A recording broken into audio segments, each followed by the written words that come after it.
Mari jemaat Tuhan, kita datang kepada Tuhan terlebih dulu sebelum kita menerima firman Tuhan pagi hari ini. Mari kita berdoa. Sudah 4 bulan kami jalani hari-hari yang berat dan hari-hari yang sulit. Tapi kami tetap pegang janji-Mu. Bukankah Engkau berjanji bahwa orang-orang yang berharap kepada Tuhan tidak pernah akan dipermalukan. Orang-orang benar, keturunannya akan diberkati. Melalui jalan-jalan yang sulit dalam beberapa bulan ini Tuhan. Kami cuman pegang janji Tuhan terus. Dan terbukti hari ini kami bersyukur, kami beribadah dengan sukacita, dengan rasa syukur kami kepada Tuhan, bahwa Engkau Bapa yang baik, Engkau Bapa yang tidak pernah melupakan janjinya, Engkau Bapa yang selalu tepat dan tidak pernah meleset sedikit pun. Terima kasih Bapa, kembali Engkau berfirman melalui hamba-Mu, lembutkan hati kami, supaya tanah hati kami menjadi tanah yang baik, dan firman-Mu akan menghasilkan hal-hal yang luar biasa di tengah masa sulit ini. Terima kasih, urapi hamba-Mu, urapi kami semuanya, di dalam nama Yesus. Amin. Shalom Bapak Ibu semua, saudara. Selamat pagi. Saya ucapkan kepada saudara semua, salam damai sejahtera. Dan saya tahu hari ini Dia akan melakukan sesuatu yang besar terhadap kita semuanya. Kita sudah memasuki bulan yang keempat, hampir masuk bulan yang kelima. Kita terus masih beribadah secara online di rumah kita, saudara. Dan saya tetap berharap kepada saudara semuanya, saudara tetap melakukan ibadah online dengan sungguh-sungguh. Ya, saudara tetap menghadap Tuhan, beribadah dengan sepenuh hati. Karena Tuhan itu menilai hati kita. Saudara melakukan ibadah di rumah, tapi kalau dengan setengah hati, dengan berat hati, Dia pun tahu karena Dia melihat hati kita. Sebab itu lakukan dengan sukacita, lakukan dengan antusias, lakukan dengan sepenuh hati. Jangan pernah malas. Masa-masa seperti ini kalau saudara masih malas dengan Tuhan, ini masa-masa yang saudara benar-benar nekat kalau saya bisa berkata. Orang Kristen di masa-masa seperti ini kalau malas cari Tuhan, masih malas beribadah, masih malas untuk mengutamakan Tuhan, dan masih berani hidup di dalam dosa, masih berani melanggar perintah Tuhan, saya katakan saudara terlalu nekat. Karena waktu-waktu ini sudah tidak ada lagi, sudah sangat-sangat amat singkat. Sebetulnya waktu-waktu ini saudara pakai untuk tebus waktu-waktu yang dulu saudara masih belum taat. Saudara buang-buang waktu untuk melakukan dosa saudara. Saudara masih buang-buang waktu dulu untuk tidak taat. Dan waktu-waktu ini saudara harusnya menebus semua waktu yang sudah hilang dulu. Ya, sebab itu saya selalu berpesan dan saya selalu berdoa. Jemaat Tuhan sungguh-sungguh mempersiapkan diri. Menghadapi hari yang penuh dengan kedahsyatan itu. Hari ini saya akan menunjukkan betapa Tuhan itu punya cara-cara yang unik untuk menolong kita. Saudara semuanya. Hari ini kita belajar bahwa seringkali cara yang kita pakai dengan pikiran kita, yang kita pikirkan, itu Tuhan gak suka. Tuhan punya segala macam dan beribu-ribu cara, beribu-ribu hikmat untuk menolong kita dengan cara-cara yang tidak masuk akal kadang-kadang. Ya, pertama saya mau baca di dalam Keluaran 15 ayat 25. Keluaran 15:25 berkata, Musa berseru-seru kepada Tuhan, dan Tuhan menunjukkan kepadanya sepotong kayu. Musa melemparkan kayu itu ke dalam air, lalu air itu menjadi manis. Saudara, kisah ini kita sudah sering kali dengar. Kisah bangsa Israel berjalan bersama pemimpinnya yaitu Musa, dan sampailah berapa puluh tahun mereka di padang belantara, di padang gurun, di tempat yang kering, tempat yang gersang, tempat yang penuh dengan kekeringan. Mereka 3 hari 3 malam tidak bertemu dengan air, tidak mendapatkan air, saudara semuanya. 3 hari tidak minum air sama sekali. Bayangkan, semua bangsa Israel marah besar kepada Musa. Musa cuma berseru kepada Allah Israel. Dan ternyata Allah menolong dengan cara yang unik. Mereka berjalan terus. Akhirnya mereka tepat pada satu tempat. Tiba pada satu tempat itu ternyata ada sumber air di situ. Mereka sukacita, bayangkan. Dari 3 hari tidak minum, tiba-tiba ada sumber air, mereka bergegas, mereka rebutan minum air itu. Ternyata air di situ pahit. Tidak bisa diminum. Mereka marah lagi kepada Musa. Musa berseru kepada Allah. Dan Allah mengirimkan apa tadi kita baca? Sepotong kayu. Ya. Kita kadang-kadang merasa cara Tuhan itu aneh-aneh. Kok kayu yang dipakai? Bahwa Tuhan langsung berkati, langsung ubah seperti di kitab Nabi Yohanes, Injil Yohanes di Perjanjian Baru, ada air anggur yang habis, ternyata disediakan air tawar, mereka pakai air tawar, Tuhan langsung ubah menjadi air anggur yang manis. Kenapa Tuhan nggak langsung? Tuhan pakai alat, yaitu kayu, sepotong kayu, dan kayu itu dilemparkan ke sumber air itu oleh Musa karena itu perintah Allah. Dan ternyata air itu menjadi tawar. Air itu menjadi manis. Nikmat untuk diminum.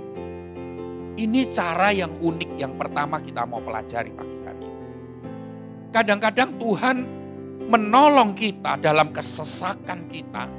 Kadang-kadang Tuhan menolong kita dalam kesulitan kita yang sudah sangat tidak bisa lagi, tidak tahu jalan keluarnya. Tuhan tunjukkan cara-cara yang tidak masuk akal. Di situ kita harus tahu bahwa kita harus tetap tunduk pada caranya Tuhan. Saudara, di sini kita tahu pentingnya seorang pemimpin. Ya.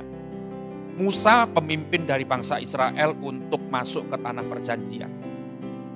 Bayangkan kalau tidak ada seorang pemimpin, mereka mengalami hal-hal yang fatal seperti itu. Apa akibatnya? Saudara, sebab itu saudara harus tahu, ya, kita di dunia kita punya pemimpin-pemimpin yang Tuhan tunjuk kepada kita. Ya, di mana-mana kita dipimpin. Di kantor kita kerja, di perjalanan, di jalan tidak lalu lintas, di gereja, di rumah, di keluarga dan sebagainya, Tuhan berikan seorang pemimpin untuk kita. Artinya begini, engkau harus tunduk kepada pemimpin-pemimpinmu. Seperti bangsa Israel harus tunduk kepada Musa yang Tuhan tunjuk sebagai pemimpinnya dia. Ya, karena Tuhan melakukan sesuatu melalui seorang pemimpin. Kita lihat Tuhan kasih kayu melalui doa Musa. Ya. Sebab itu yang pertama, kita akan ditolong oleh Tuhan dengan cara yang ajaib, dengan cara yang unik, tapi melalui seorang pemimpin. Sebab itu jangan pernah memberontak kepada seorang pemimpin-pemimpinmu. Jangan pernah melakukan firman Tuhan di kitab Perjanjian Baru, membuat pemimpin-pemimpinmu sedih. Membuat pemimpin-pemimpinmu hatinya galau. Ya, kita harus menghormati pemimpin kita, menghargai, submit, tunduk kepada pemimpin.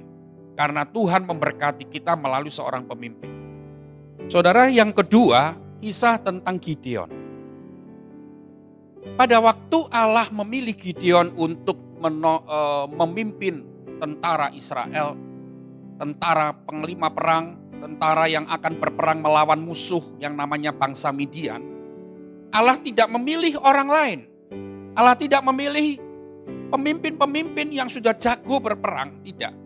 Tapi Allah memilih Gideon dan waktu itu Gideon sedang dipilih oleh Allah. Gideon adalah seorang yang penakut.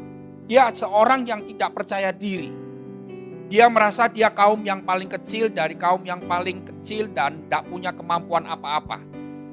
Tetapi justru Allah memilih yang seperti itu. Saudara, bayangkan. Coba perhatikan di sini. Ya. Dan akhirnya Allah cuma berjanji saja. Nanti tangankulah yang membuat engkau akan mengalami kemenangan. Yang kedua ini, cara yang kedua ini ternyata luar biasa, saudara. Ya, Gideon awalnya punya 32.000 tentara untuk berperang melawan Midian. Tapi Allah berkata gini, Gideon terlalu banyak 32.000. Terlalu banyak. Dan akhirnya Tuhan kasih cara untuk seleksi orang sebanyak 32.000 itu. Terus diseleksi. Akhirnya cuma tersisa 300 orang. Saudara-saudara bayangkan. Hanya sisa 300 orang yang siap untuk berperang melawan Midian bersama dengan Gideon. Gideon sudah kecil hati, orangnya penakut, dia tidak pede dengan keadaan dirinya. Ternyata cuma dibekali dengan 300 orang saja.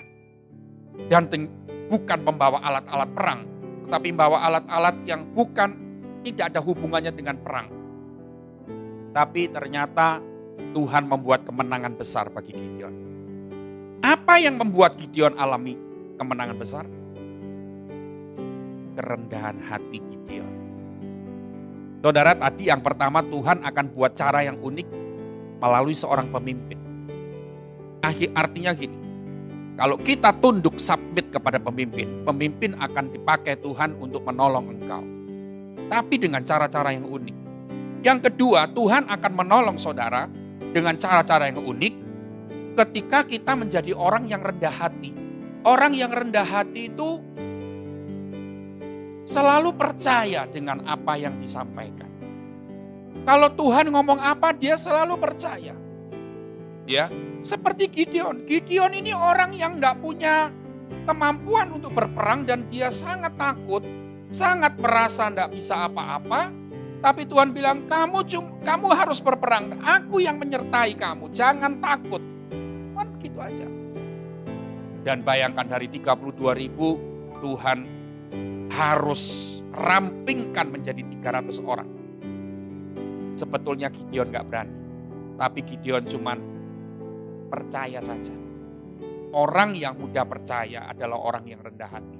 Orang yang tinggi hati dia selalu tidak percaya dengan apa yang Tuhan ngomong. Ya, kadang Tuhan ngomong memang tidak masuk akal. Justru itu diperlukan kerendahan hati. Kalau semuanya bisa masuk di logika kita tidak perlu kerendahan hati. Tapi kadang-kadang caranya Tuhan tidak masuk di logika kita. Di situ kita perlu rendah hati. Ya, saudara tahu, kemenangan besar terjadi. Yang ketiga, waktu itu terjadi kelaparan di Sarfat.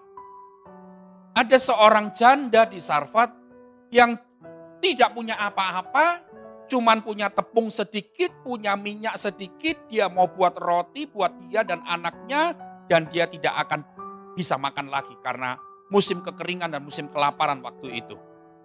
Tetapi apa yang Tuhan tahu? Ya, waktu itu janda Sarfat didatangi seorang nabi. Nah, nabi itu berkata begini, kamu harus buat roti itu untuk aku dulu. Jangan untuk kamu, jangan untuk anakmu dulu, tapi untuk aku dulu. Setelah kamu kasih roti untuk aku, maka kamu akan makan dan kau akan hidup seterusnya. Nah, saudara-saudara, cara yang unik lagi ini. Persediaan cuma sedikit tapi suruh kasih ke hamba Tuhan, seorang nabi. Ya, ini sesuatu yang sangat tidak masuk akal. Sangat tidak masuk akal.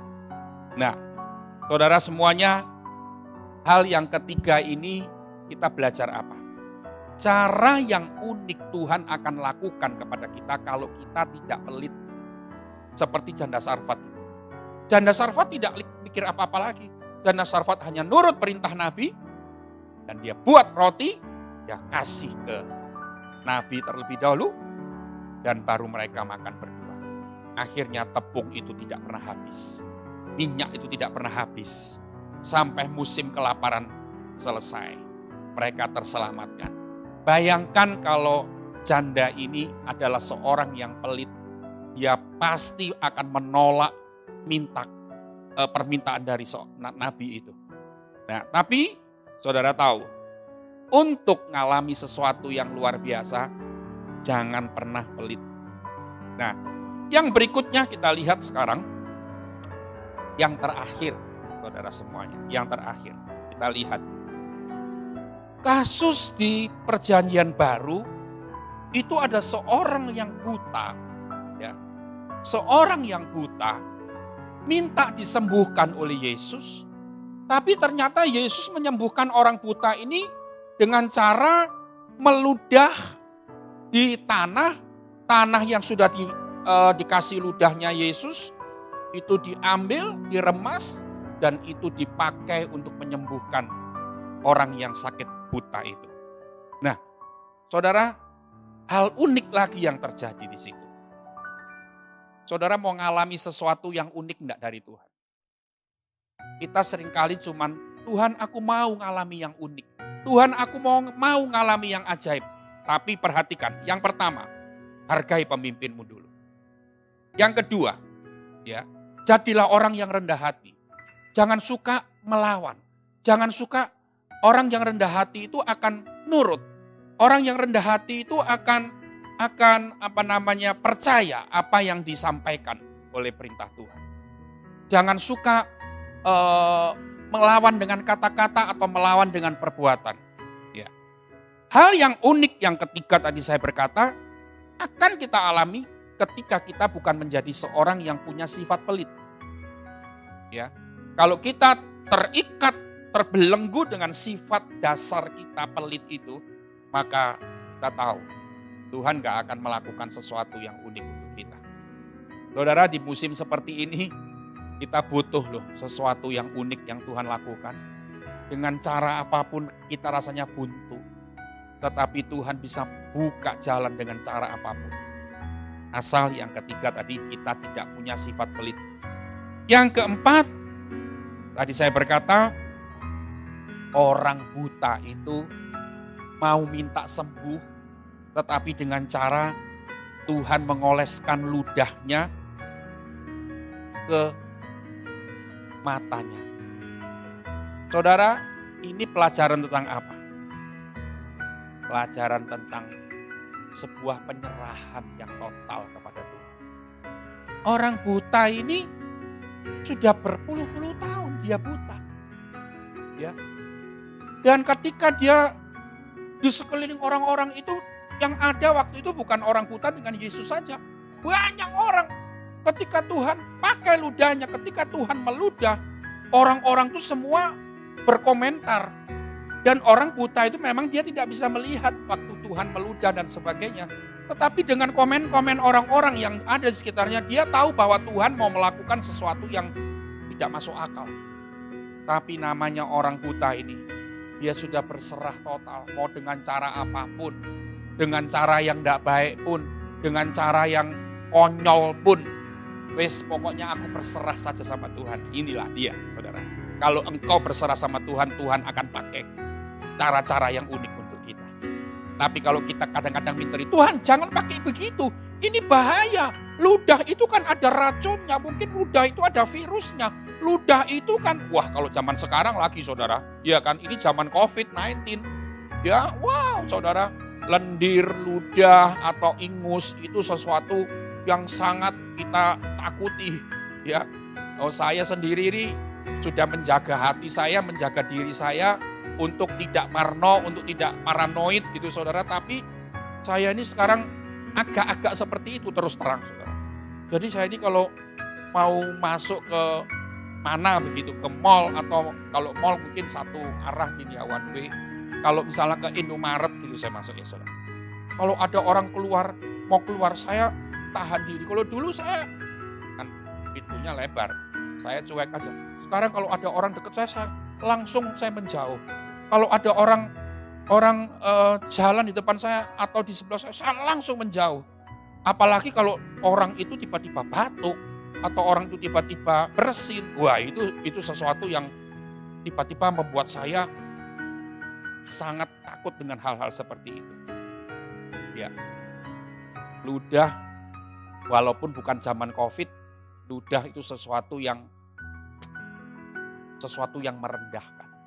Kalau ada orang meludah di depan kita, bukan meludahi kita, cuman meludah di depan kita, kita sudah tersinggung. Ini orang gak tahu etika ini, gitu ya. Nah ini ludah mau dipakai untuk menyembuhkan mata. Mata ini kan satu organ tubuh yang terhormat. Makanya Tuhan bilang gini, aku akan menjaga engkau seperti biji mataku, kata Tuhan. Kenapa Tuhan pakai biji mata? Karena mata ini sesuatu yang terhormat. Lalu ludah ini sesuatu yang sangat menghina gitu ya. Sesuatu yang sangat hina gitu ludah itu. Tapi orang yang mau ngalami sesuatu yang unik atau cara-cara yang ajaib dari Tuhan, dia sudah berserah saja sama Tuhan. Gak minteri Tuhan. Namanya kalau orang berserah sama Tuhan itu sudah berserah sama Tuhan. Tapi bukan dengan pesimis. Dia tetap optimis.